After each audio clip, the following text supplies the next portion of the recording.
Bienvenido a Saboreando la Palabra, el comentario a las lecturas de la Misa Dominical.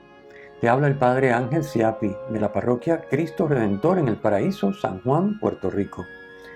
Recuerda que en la descripción están las citas bíblicas de las lecturas, el enlace al guión de la Lección Divina, el enlace a los apuntes del comentario y la dirección de la página web de la parroquia Cristo Redentor. En el nombre del Padre, del Hijo y del Espíritu Santo. Amén. Al celebrar un año más la Santa Cuaresma, concédenos, Dios Todopoderoso, avanzar en la inteligencia del misterio de Cristo y vivirlo en su plenitud. Por nuestro Señor Jesucristo, tu Hijo, que vive y reina contigo en la unidad del Espíritu Santo y es Dios por los siglos de los siglos. Amén. Primer domingo de Cuaresma, ciclo B. Hoy estamos dando comienzo a este tiempo fuerte, el tiempo de la Cuaresma, en el que la Iglesia nos invita a prepararnos para celebrar la Pascua con mayor plenitud cada año. Es una preparación para nuestra Pascua definitiva, que es el encuentro cara a cara con el Señor al final de nuestra existencia. Entonces, pues es un tiempo de verdad muy importante que debemos hacer todo lo posible por aprovecharlo. Y las lecturas, domingo tras domingo, nos van a ir acompañando para que esto sea una realidad. Comentemos entonces las lecturas, comenzando, como de costumbre, por la primera. Durante los 5 domingos de la Cuaresma, el sexto ya será el Domingo de Ramos, durante los 5 domingos de la Cuaresma, la primera lectura nos va a estar presentando las diferentes etapas de la historia de la salvación, que en este ciclo B se centran en el tema de la alianza. Hoy leemos la alianza que Dios hizo con Noé después del diluvio. Dios pacta con Noé y sus descendientes y con toda la creación representada en los animales que lo acompañaron en el arca, una alianza de dimensiones cósmicas, unilateral e incondicional. Noé viene a ser un nuevo Adán, cabeza de la nueva humanidad. La figura de Noé apunta al que es verdaderamente cabeza de la nueva humanidad, Cristo. La alianza de Dios con Noé apunta a la nueva alianza, también cósmica, unilateral e incondicional, pero además definitiva, sellada con la sangre de su Hijo Jesucristo. Es el misterio pascual que celebraremos ampliamente en la Semana Santa y que cada domingo celebramos en nuestra Pascua semanal en la Santa Misa. Esta lectura pone de manifiesto que la Cuaresma es en realidad una preparación, como dijimos, una preparación para vivir más plenamente la Pascua de Cristo, para que Cristo sea más Cristo en nosotros y su Pascua sea más Pascua en nosotros. Pascua, que significa paso, pasar de nuestra existencia humana, natural, a una existencia transformada por la presencia de Dios en nosotros, por medio de su Hijo Jesucristo, a una vida sobrenaturalizada. Así que se trata de eso, de aprovechar bien la Cuaresma para dejar que Cristo viva su Pascua más plenamente en cada uno de nosotros. Y eso es precisamente la nueva alianza. Pasemos a la segunda lectura. En la segunda lectura, San Pedro nos dice que nosotros participamos en la nueva y definitiva alianza por medio del bautismo. Cristo sufrió su pasión de una vez para siempre, es decir, una alianza definitiva, por los pecados, el justo por los injustos, es decir, una alianza unilateral de parte de Dios. Esto es lo que leemos en el versículo 18 de esta segunda lectura de hoy. El salvarse Noé del diluvio, convirtiéndose en cabeza de la nueva creación, fue, como dice San Pedro en el versículo 21, un símbolo del bautismo que actualmente nos está salvando. El agua puede destruir, pero puede también salvar. es el rico simbolismo del bautismo por inmersión. El sumergirse evoca la muerte y el salir del agua, la vida nueva, la vida del resucitado, en la que se entra por el bautismo. Cristo anunció esta buena nueva a toda la humanidad, también a los justos que lo precedieron en el tiempo y que aguardaban a que se consumara el misterio pascual de Cristo. Son los espíritus en prisión de los que habla el versículo 19.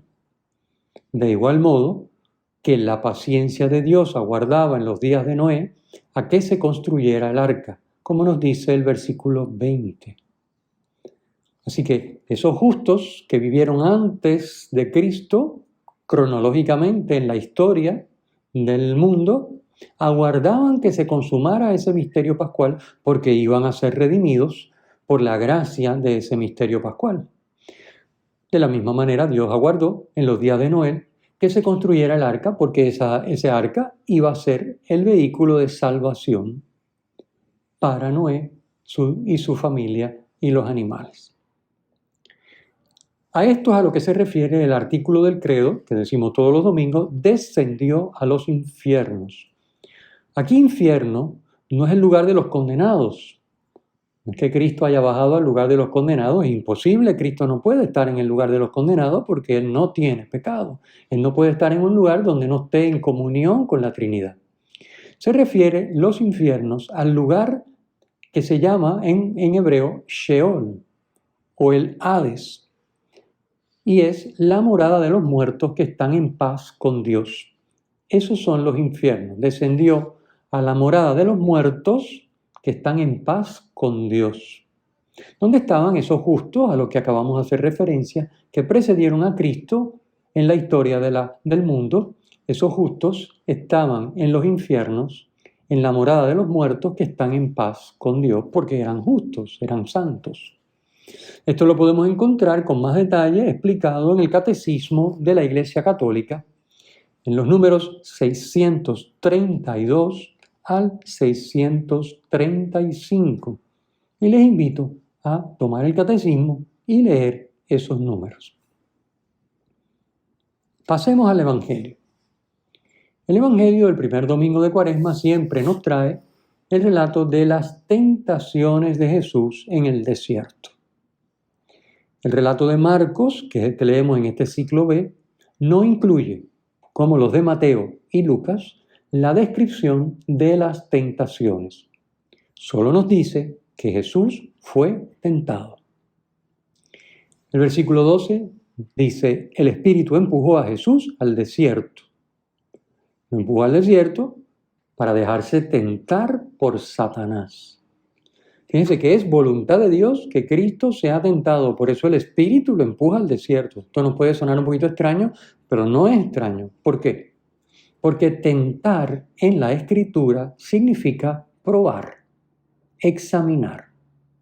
Así que Dios quiso que su Hijo Jesucristo fuera llevado al desierto, el Espíritu empujó a Jesús al desierto, versículo 12, para dejarse tentar por Satanás. Dios quiso que su Hijo fuera probado, porque participa de una naturaleza humana como la nuestra, igualita en todo, incluyendo en la tentación. La única diferencia es que obviamente Él no cae en la tentación porque no tiene pecado. Pero en todo lo demás fue probado en todo, igual que nosotros somos tentados. Así que Jesús se dejó probar por Satanás. Y el texto nos dice que Jesús resultó más fuerte que Satanás, que es el fuerte del que nos habla Jesús en el capítulo 3, versículo 27 de este Evangelio de San Marcos, ¿verdad? Cuando habla del hombre fuerte y el más fuerte, que si el más fuerte quiere venir, hay que prepararse, porque si no, el fuerte queda derrotado. Bueno, Satanás, que es el fuerte, porque ciertamente es más fuerte que nosotros, los seres humanos, queda vencido por Jesucristo, que es más fuerte que Satanás. El texto que leemos no dice que Satanás tentó a Jesús. Esto es una precisión importante. No dice que Jesús fuera tentado por Satanás, o sea que Satanás, sí dice que Jesús fue tentado por Satanás, pero no que Satanás lo tentó, sino, miren el detalle, que Jesús se quedó en el desierto 40 días siendo tentado por Satanás. ¿Qué quiere decir esto? Que el versículo 13, que Jesús fue tentado por Satanás, pero no por iniciativa de Satanás, sino por iniciativa de Jesús. Ya dijimos que era Dios, y el Espíritu lo empujó al desierto. Dios quiso que su Hijo fuera tentado y su Hijo se dejó tentar por Satanás. Si no se hubiera dejado, Satanás no hubiera podido. Pero Cristo, repito, quiso participar de nuestra naturaleza humana igual que cada uno de nosotros y por tanto se dejó tentar. Se dejó tentar. Porque es Dios. No fue tentado, sino que se dejó tentar. Nosotros somos tentados, pero Jesús se dejó tentar. El verbo griego peirazo indica que Satanás pone a prueba la fidelidad de Jesús al camino trazado por el Padre. Ese es el núcleo de la tentación. Es poner a prueba la fidelidad de Jesús al camino trazado por el Padre. A nosotros también nos pasa igual. El Señor permite tentaciones y somos tentados, porque así se pone a prueba nuestra fidelidad al Padre, nuestra fidelidad a Dios. El nombre Satanás significa, según la etimología hebraica, el adversario o el acusador. Es lo que significa la palabra, el vocablo Satanás. En cualquier caso, las tentaciones que tuvo que sufrir Jesús no se limitan a estos 40 días, sino que atravesaron toda su vida. En todas las tentaciones a lo largo de su vida, Jesús mantuvo su sí al proyecto del Padre. Hablemos un momentito del significado de dejarse tentar y vamos a hacerlo con la explicación que nos da el Papa Benedicto XVI en su trilogía Jesús de Nazaret, tomo 1, capítulo 2, las tentaciones de Jesús. Cito: Jesús tiene que entrar en el drama de la existencia humana. Esto forma parte del núcleo de su misión, recorrerla hasta el fondo para encontrar así a la oveja descarriada, cargarla sobre sus hombros y devolverla al redil. La carta a los Hebreos, sobre todo, destaca con insistencia que la misión de Jesús, su solidaridad con todos nosotros, prefigurada en el bautismo, implica también exponerse a los peligros y amenazas que comporta el ser hombre. Dice allí en la carta a los Hebreos, capítulo 4, versículo 15, y cita el Papa Benedicto: no tenemos un sumo sacerdote incapaz de compadecerse de nuestras debilidades, sino que ha sido probado en todo exactamente como nosotros, menos en el pecado. Cierro la cita de Hebreos y la cita de Benedicto XVI. Los 40 días que aparecen en el versículo 13, 40 días que Jesús permanece en el desierto, de donde provienen precisamente los 40 días de la Cuaresma, son un número que representa el cambio de un periodo a otro. 40 no necesariamente son días cronológicos. El número 40 no se refiere a un conteo que suma hasta 40, sino que es un número simbólico que representa el cambio de un periodo a otro. Por ejemplo, los 40 días con sus noches que dura el diluvio son el cambio a una nueva humanidad. Los 40 años de desierto que recorren los israelitas son el cambio necesario para entrar en la tierra prometida. Es decir, es el periodo que se tiene que dar para llegar a lo próximo. Eso es lo que significa el número 40 en la Biblia. Por tanto, los 40 días de Cristo marcan el paso de su vida privada a su ministerio público, que comienza tan pronto Jesús concluye su tiempo en el desierto. El desierto, que es la imagen opuesta al Edén, se convierte en lugar de la reconciliación y de la salvación. Nos explica el Papa Benedicto también en su tomo 1, capítulo 2, de Jesús de Nazaret, donde habla de las tentaciones. Nos dice allí que el desierto, que es lugar de reconciliación, pero también de la salvación, allí las fieras salvajes representan la imagen más concreta de la amenaza que comporta para los hombres la rebelión de la creación y el poder de la muerte. Bien, pues estas fieras salvajes, en el episodio de la tentación en el desierto, se convierten en amigas, igual que aparecían en el paraíso. Jesús es, por tanto, verdadera y plenamente el nuevo Adán. Es como si Jesús estuviera en el paraíso, donde estaba Adán. Jesús está en armonía con la fiera. Las fieras ya no suponen una amenaza concreta, sino que hay una armonía con ellas, entre Jesús y ellas, porque evoca la armonía que había en el paraíso entre Adán y la totalidad de la creación. En el versículo 13 encontramos que los ángeles le prestan servicio a Jesús. Esto nos recuerda el Salmo 90 o 91, según la numeración, versículo 11, donde leemos: porque ha dado órdenes a sus ángeles que te guarden en todos tus caminos. De este modo, se indica que la misión de Jesús va acompañada de la ayuda y la protección de Dios. La fidelidad de Jesús en todo a su Padre es lo que hace posible que el Padre le sirva, tanto directa como indirectamente por medio de los ángeles. Jesús no necesita actuar al margen de o en contra de su Padre para conseguir nada, pues todo lo que es y tiene, el Padre se lo da. Jesús lo recibe tranquilamente del Padre. Esto es la gran lección que nos indican las tentaciones, entre otras cosas, pero esto es una gran lección para todos. El corresponsable sabe que todo le pertenece a Dios y que Dios, mientras uno se mantenga en su voluntad, buscando hacer su voluntad, provee y suple todo lo que cada uno necesita, porque de hecho obedece a Él todo lo que somos, tenemos y podemos. Es un don de Él.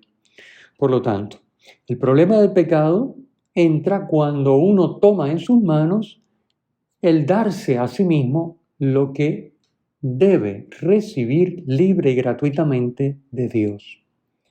Que esto, ya lo hemos explicado otras veces, no significa cruzarse de brazos y decir, bueno, si Dios me lo va a dar todo, pues que me lo dé y yo no hago nada. No. Hay que trabajar activamente en cumplir la voluntad de Dios. Y la voluntad de Dios muchas veces supone esfuerzo, trabajo, poner nuestros 5 sentidos, nuestra capacidad intelectual, lo que haga falta. Todos los dones que Dios nos ha dado, ponerlos en juego para cumplir su voluntad.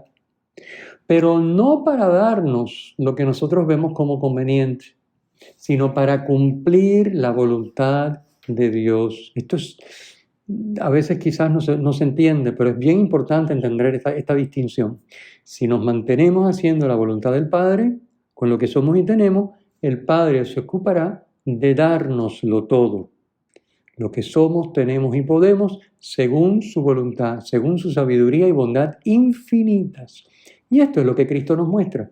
Por eso Cristo, aquí no aparecen las tentaciones como en Mateo y Lucas, pero sabemos que la tentación de Satanás era, bueno, tú tienes hambre, resuélvelo, tú tienes poder para darte el pan, convertir las rocas en pan, por ejemplo. Cristo dice, no, yo no tengo un poder para actuar en contra del Padre, ni al margen del Padre. Yo tengo que actuar siempre en la voluntad del Padre. Por eso Cristo contesta en esos 2 relatos citando a la Escritura. Harás la voluntad del Padre, te guiarás por la palabra que sale de su boca, etc. Bien. De esta manera, Jesús le permite al Padre darle todo. Dándole al Padre todo, sin buscar para Él nada, le permite al Padre darle a Jesús todo. Y esta es la gran lección para nosotros. Si hacemos esto que hizo Jesús, dándole al Padre todo lo que es su voluntad y nos pide, Él nos dará todo lo necesario que nos pide. Jesús lo explicó en otra parte del Evangelio con esa famosísima y conocidísima frase que dice, Buscad el reino de Dios y todo lo demás se os dará por añadidura. Concluido el período de las tentaciones, Jesús va a iniciar entonces su ministerio público, donde va a anunciar el Evangelio o la buena nueva del reino, el Evangelio de Dios, como nos dice el versículo 14. Para participar del reino es necesaria la conversión. Esto ya lo vimos el tercer domingo del tiempo ordinario de este mismo ciclo B, hace unos domingos. Jesús pide la conversión porque está cerca el reino de Dios, dice el versículo 15. Dios reina donde su voluntad se cumple. El reino de Dios está en Jesucristo, por supuesto, y llega a todos los que lo acogen por la fe. Por eso es indispensable creer en el Evangelio, versículo 15. Pero creer en el Evangelio no de una manera superficial o etérea, sino iniciando un proceso de conversión, permitiéndole a Dios transformarnos. La fe está al servicio de la conversión, que es lo que nos dice el versículo 15. Dice que el versículo 15 Jesús, cuando anuncia el reino, dice, está cerca el reino de Dios, creed en el Evangelio y convertíos. Porque la conversión es posible si creemos en el Evangelio. Si le creemos a Jesús su palabra, nos fiamos de Él y le obedecemos, comienza un proceso de conversión, iniciamos un proceso de conversión que va haciendo cada vez más presente en nosotros el reino de Dios. Y esta es la meta. Por eso el mensaje inicial en el primer domingo de Cuaresma. Esta es nuestra meta, es lo que debemos de enfocarnos. En esto hay que enfocarse a lo largo de toda la Cuaresma, bueno, de toda nuestra vida, pero en particular de esta Cuaresma que estamos ahora comenzando. Pidamos al Señor que nos ayude a que esa fe, ese creer en el Evangelio, se convierta para cada uno de nosotros en un proceso ininterrumpido de conversión que nos lleve a que el reino esté más vivo y presente en cada uno de nosotros. El Señor esté con ustedes y con tu espíritu. La bendición de Dios Todopoderoso, Padre, Hijo y Espíritu Santo, descienda sobre ustedes y les acompañe siempre. Amén. Si te ha gustado, usa el enlace para compartirlo con tus amigos.